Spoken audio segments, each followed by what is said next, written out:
All right, there's nothing like watching a kid dive into a good book, but once they get through that good book, how do you help them find another good book and then another one after that? In honor of National Book Month, children's magazine The Week Junior compiled a list of read-alikes. I love this term. Books that share themes, genres, and characters to some of the most beloved kids series to help your kids keep reading and get that momentum going. Joining us now is Mindy Walker, executive editor of The Week Junior. Mindy, thank you very much for being here. Diary of a Wimpy Kid, super popular. People have heard of it. It's at the front of every bookstore. If you like that, what should you go to next for kids? Well, right, a lot of kids love Greg, and actually the 20th book is coming out this month of Diary of a Wimpy Kid. So for kids who love Greg, and he's so awkward and funny, we suggest Nat Enough is one of our two books that we suggest. This is about a girl named Natalie. She goes by Nat.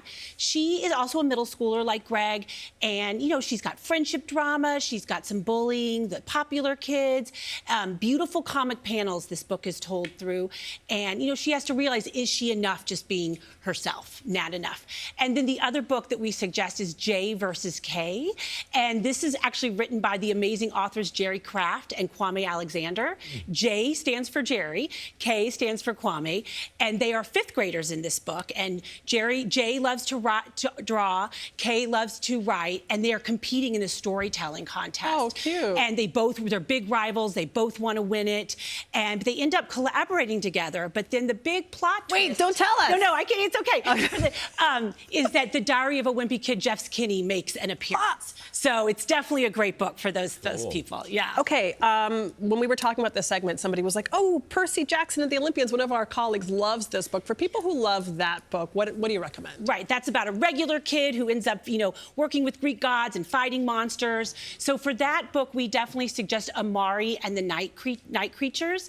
That book is about a girl named Amari, and her brother is missing, and she discovers this briefcase that leads her to this secret world. She's determined to find him. Wow. And it's a mythical world, but it's also very competitive. She has to really fight to try to find him. Man. So, and then the other book we love for that is Impossible Creatures. Okay. And that's about a boy named Christopher. He's just doing this good deed, and he stumbles upon this island of tons of different islands that have magical creatures there, unicorns and dragons, but the magic that keeps them alive is dying out, and so it's up to him to try to figure out how can we save these kids. What about coming-of-age stories? What do you recommend there? Well, so for one of the most popular coming-of-age right now is Front Desk, and that's a great series about a girl named Mia. She works the front desk of a motel that her parents manage. Her parents are Chinese immigrants, and there's a lot to navigate there, and so she also wants to be a writer. So for those people, we suggest The Epic Fail of Arturo Zamaro.